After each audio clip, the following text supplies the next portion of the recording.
have a major storm front moving in across South Louisiana today. It was the same storm that caused a lot of damage in Texas yesterday. So I believe I'm going to stay inside, but I have a little topic I'd like to discuss with you if you'll join me. And we're just going to leave this weather outside if it'll stay there.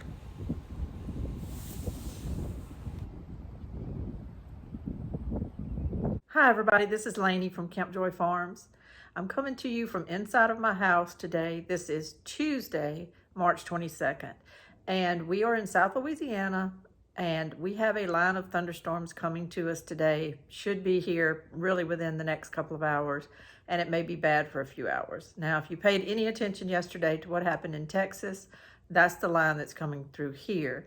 I'm kind of hoping that it's kind of petering out a little bit. Maybe there's still going to be a lot of rain, maybe some wind and thunderstorms, but I'm hoping that those tornadoes have settled down. I don't know. That being said, I'm under tornado watch right now, but I'm just kind of hoping that maybe it won't pan out to be as bad as it was yesterday in Texas. I was so worried. Why was I so worried about Texas? Well, because I have concern for human beings, of course, but also because my daughter, my grandkids, they just moved there 2 weeks ago. They closed on their house 2 weeks ago, a little northwest of Houston, and I went there this past weekend, and now I'm back, but we have the line of thunderstorms that came through there on Monday evening, and by the time it gets to us today, it'll probably be about anywhere from 1 to 4 o'clock this evening, I think is when they're calling, maybe 2 to 4 for the worst part of it, but we'll see. Weather does what weather does. You know, they can only predict close, but it does what it does. I will tell you though, I stayed glued last night to a couple of YouTube channels that just do such a great job with weather, and I'm just going to recommend them here on my channel today, because if you have kids that live somewhere and you really want to keep up with the weather, I suggest you follow these channels during storm systems. I don't think they're on there all day, every day giving the weather, but they do, when they see cells and active fronts that are coming through in America, they get on there and they follow them. And they drill down to exactly what county these things are in, exactly what towns they're going through. And last night, because there were so many tornadoes on the ground in Texas, they were drilling down to telling people in specific auto shops and donut shops and Buc-ee's and everywhere else to take cover. It's coming to you, and I appreciate that so much. If you're in those areas and you want warning, I suggest that as long as your phone's working and your internet's working, you stay tuned to one channel called Ryan Hall Y'all. His name is Ryan Hall, and then he ends up the channel with y'all, so it's just Ryan Hall Y'all on YouTube. And one of his storm chasers that's actually out in the car during the storms is called Reed Timmer. He does have other storm chasers. I didn't write down all their names. I'm sure they have their own channels, but if you follow Ryan Hall Y'all on YouTube, he is in his home in Kentucky, which he has set up a bedroom as a studio. He's got radar coming out his ears, computer systems, and he's connected with a lot of different outfits that can give him up-to-date information. Plus, he's just knowledgeable, and he watches these things on the radar, and usually whatever he says is happening, within a few minutes the National Weather Service comes out and confirms it. So I really trust his data. Plus, in his live chat that's on there, people are talking. Some of it's just chatter, but also people on the ground in those areas, like in Texas last night, people on the ground were joining the live chat saying, yes, there is a tornado on the ground in my town. Yes, I'm in a closet. Yes, it's bad. Yes, there's hail. You know, so you're getting firsthand information from a lot of people across America when these storm systems come through. So today, here in a little while, I will be tuning in to Ryan Hall Y'all to hopefully watch the weather pass me by. I'm hoping. I just don't like tornadic systems. I really don't like it, and who does? And it's just something that makes me kind of nervous. So to get that nerve out, I'm on here today doing a YouTube show. What I wanted to talk about was something that has been bothering me, but I just haven't done a show about it yet. And that is the state of seeds in our country. I can only speak to my area, and I'm only going to try to speak to my area right now.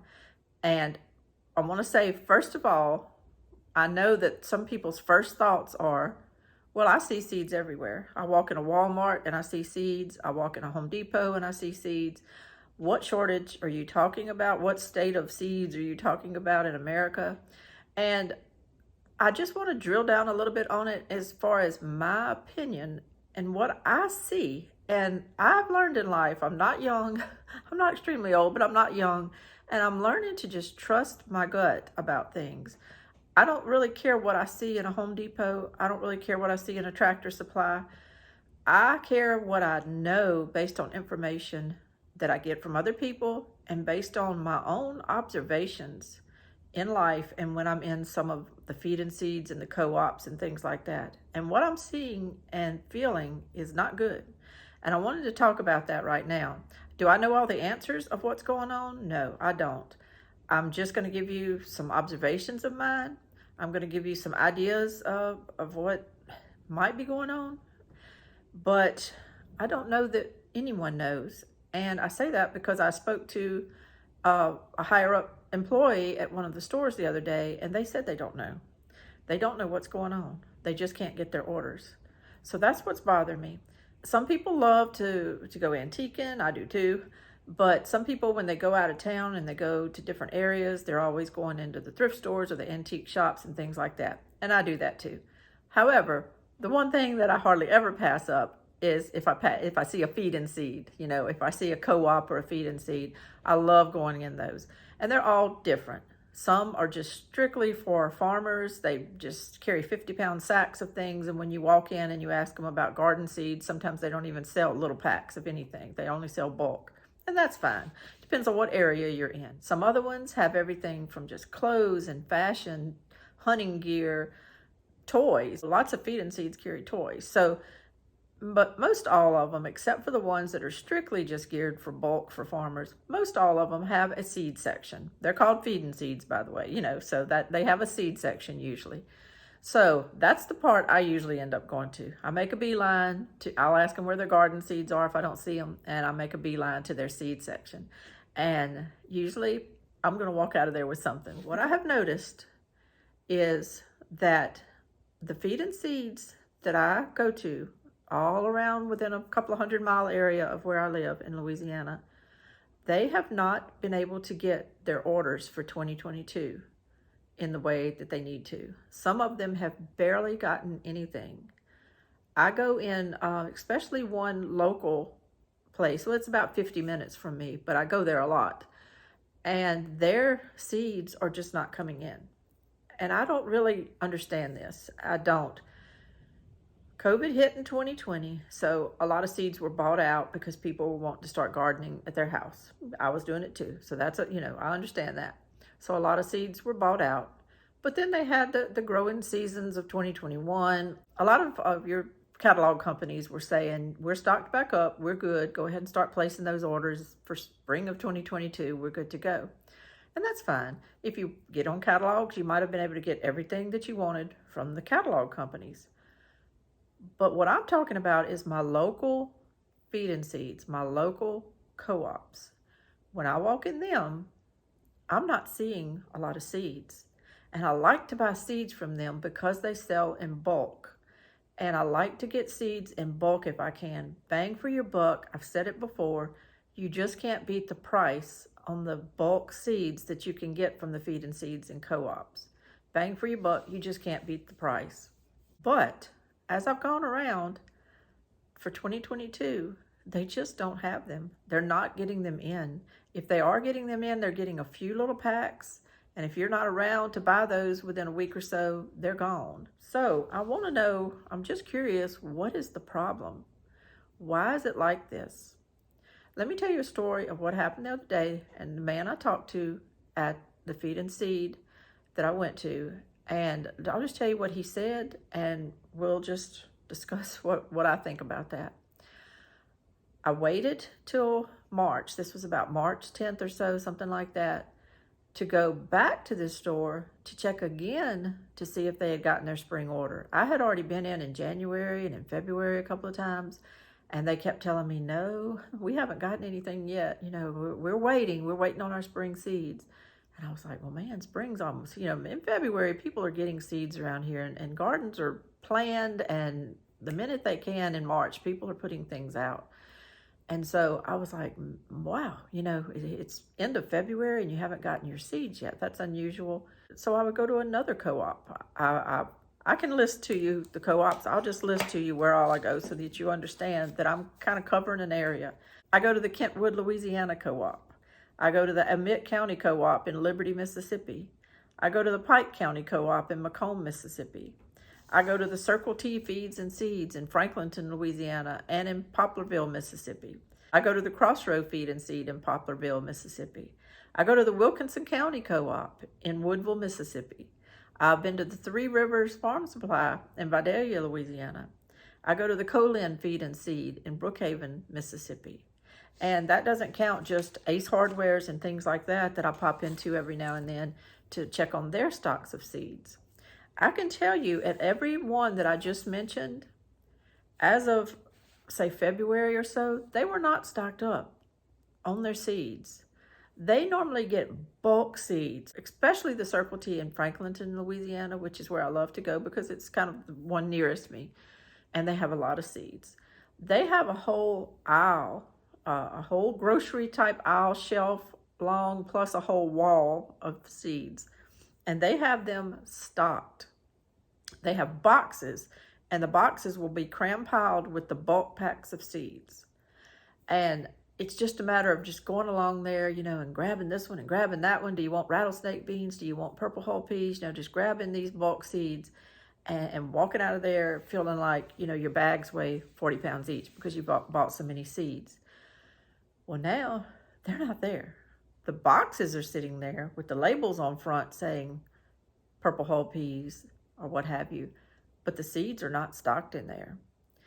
And so the other day when I went, I realized, okay, it's like March 10th, and this is another trip 50 minutes from my house to check on these seeds, and they're not here. So I decided that what they do have, I'm just buying more of. I've already bought what they do have. I probably bought what they do have twice. But I thought I better just keep getting what I can get because I don't know if I'm going to be able to get the specific seeds that I want anymore. I don't really know what's going on. So I went ahead and started putting things in my buggy, some more state half runner beans, some more Blue Lake stringless pole beans, things like that I already had, but I went ahead and bought more 1-pound packs of them. I turned around to the things hanging on the wall. Looks like they had gotten a few little more things to hang on the wall, but it was more of what they already had, like yellow crookneck squash, Marglobe tomatoes, some things like that they already had hanging there. So I went ahead and just bought a couple of extra packs of those, but they had a lot of pegs that had nothing on them. And I'm telling you, it bothered me. I was shocked in March 10th that they had not gotten their seeds for 2022, with the exception of maybe one or two little things. So while I put all this in my buggy, well, a man just happened to walk by who worked there, and he said, oh, you're getting ready to plant some things. And I said, well, not really. I said, I'm kind of buying these for later because I said, I already have all these seeds, but y'all haven't gotten any stock. And I said, well, what's going on? And you know what he said? He said, I don't know. He said, we don't know. He said, we don't know what's going on. He said, we send in an order and we get little drips and dribbles of seeds in. And he said, we call them to check on our order and they tell us they don't know when they're going to be able to ship it to us. And he said, we're not getting seeds. He said, we're not getting them. And I said, so it's probably good I go ahead and buy what I can now, huh? I said, do y'all know if you're going to ever get your 2022 order? And he said, we don't know. And he said, you're smart. He said, if I was you, I'd go ahead and buy what seeds I can. He said, because we don't know what we're going to get or when. So that's all I needed to know. I'm using that information and I'm making my decisions for my life and my family based on that information. Where you live might be a completely different story. But the way I look at it is this. I used to work for 20-something years in retail at a small store in a town near me. It was a family-owned business and I worked there forever. Felt like forever.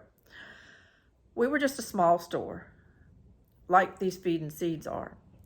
But to get better buying power, to get a little more clout in the market, we would join a buying group.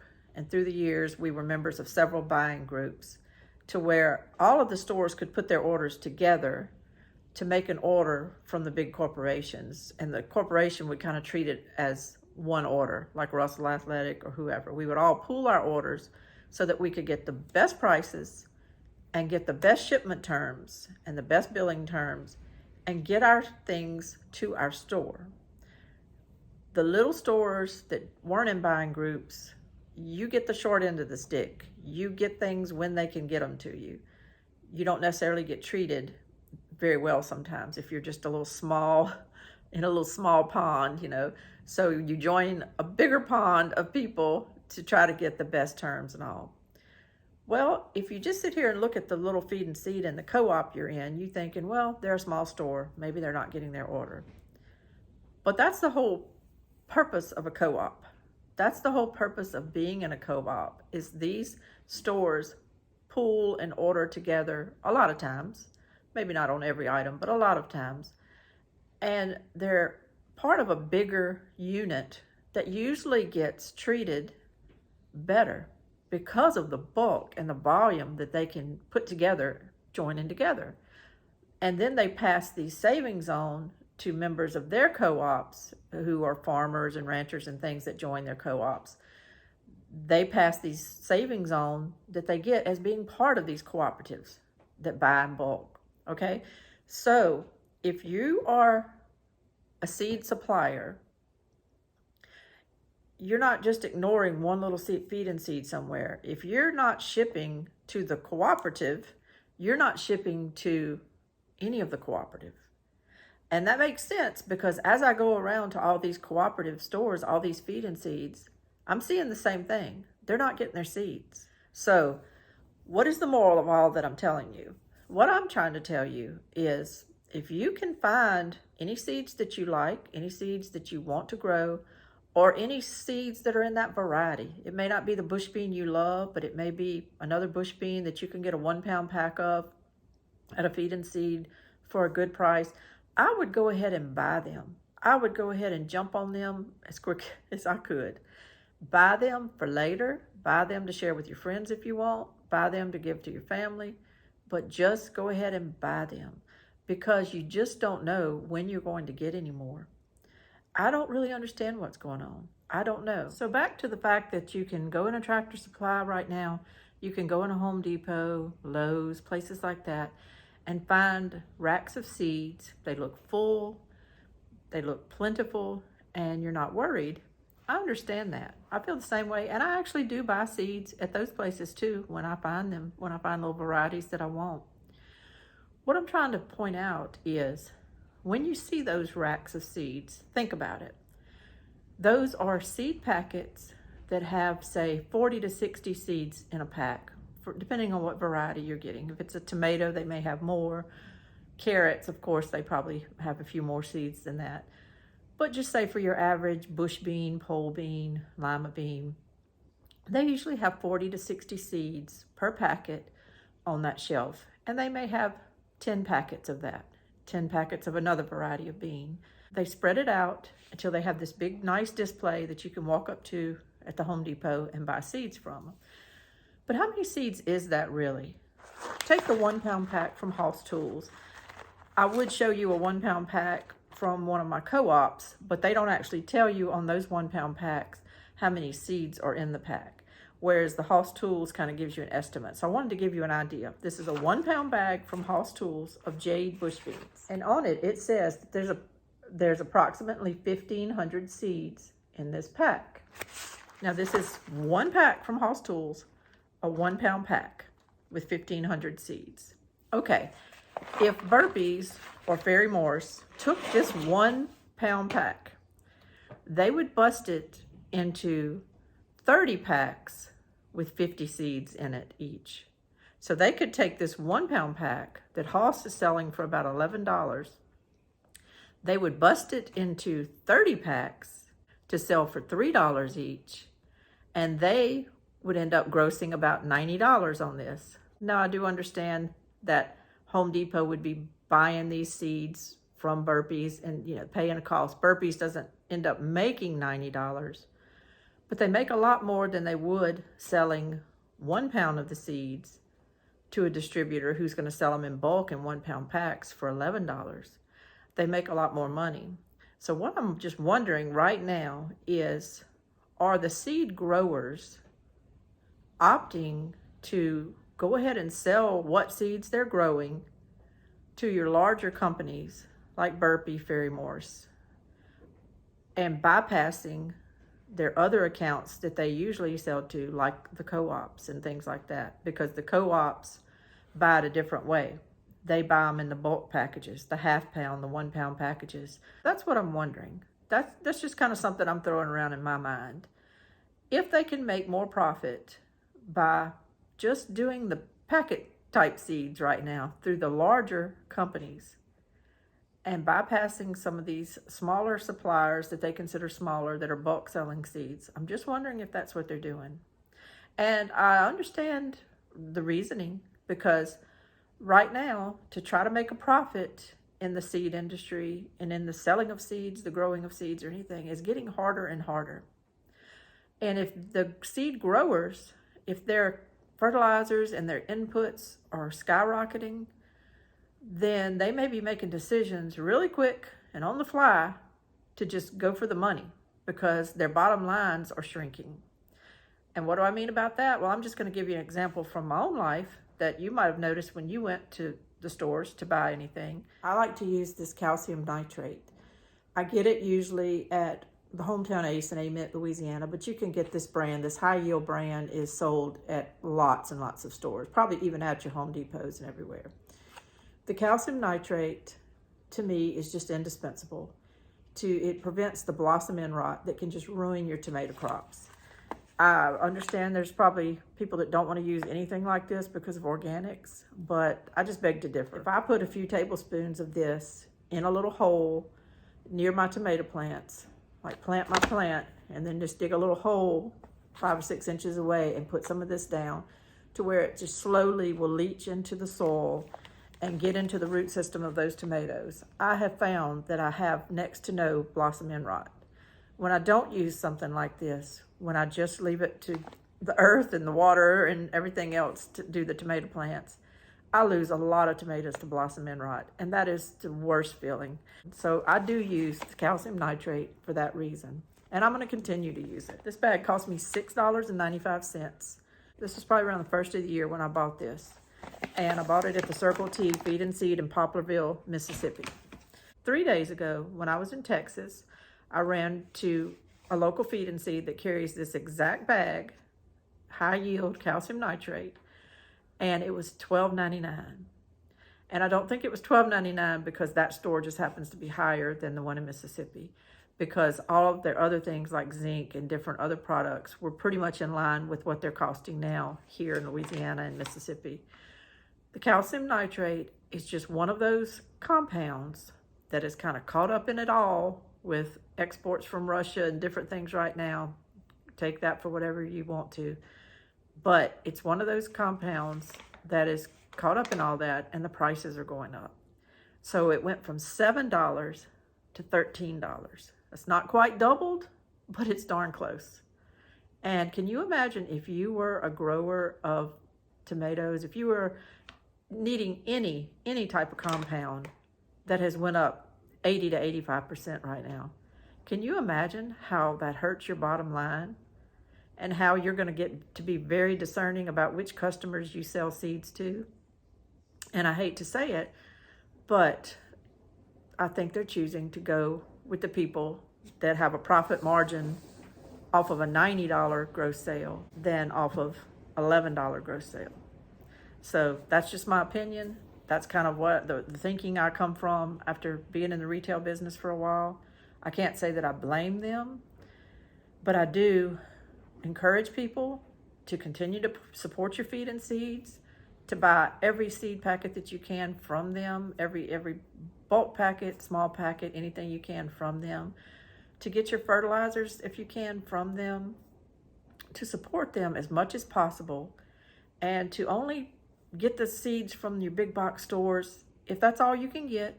if that's all that's in your area, and if that's the only place you can find a certain variety you want. I really, really want to encourage people to keep shopping these co-ops, keep shopping these feed and seeds, buy everything you can so that they can show as many sales as they can, so that they can remain a priority. This may be just my opinion.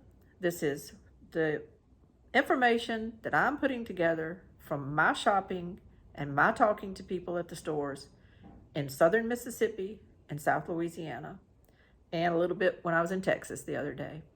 But what I'm seeing bothers me, because I want so badly to be able to get these seeds in bulk for years to come. But especially since I am now in the gardening business, it's my bottom line I'm looking at now. It's my bottom line. So that's what I encourage you to do. And for your own self, even if it's just for your own personal garden, nothing to do with a business or a bottom line, buy seeds in bulk as much as possible. Google, find out where your nearest co-ops and feeds and seeds are. Find them, go to them, and buy in bulk as much as you can. Because the way I look at this is I'm looking out for my kids and grandkids. We are the end users of these products that I'm buying. We will be eating off of these products that I'm buying. I will be loading up the things that I grow in my garden and that I preserve, dehydrate, pressure can, however I do it, freeze.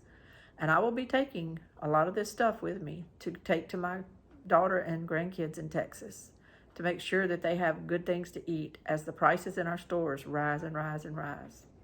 I'm doing that to take care of my family. I encourage you to do it to take care of your family. Please let me know in the comments what you think about the situation where you live. I'm curious to know where you live, how are seeds. Kind of take out the big box store aspect of it and look at your smaller stores and let me know what you think. I do understand that most of your Home Depots, most of your big box garden centers, they're going to have what they need. And I've kind of explained to you why I think that is, because they can be individually packaged. You don't always even know how many seeds you're getting till you get home. So, you might only be getting 40 seeds. They might be getting more than 30 packets out of a 1,500 seed, 1 pound pack. So anyway, please leave me your comments. This is just a discussion. Let's have it. Let's just talk about it, see what the state of seeds are where you are, and what you think about the future of growing and gardening. And I think we'll do a whole nother video at some point, but the importance of saving seeds. Just try to save as many seeds as you can from the varieties that are heirlooms or open pollinated. I really need to go now because the weather's kind of starting to deteriorate here. I pray for all the people who went through everything in Texas yesterday. I pray for all the people here in Louisiana that are kind of under the gun right now. And this weather, I think, is just going to keep moving right on through Mississippi, Alabama, maybe north in Arkansas and Tennessee and places. So prayers for everybody. It's going to be all right. We're going to get through it. And after this mess is over, it's back to gardening. This is Lainey at Camp Joy Farms. Enjoy your day. Thank you. Bye-bye.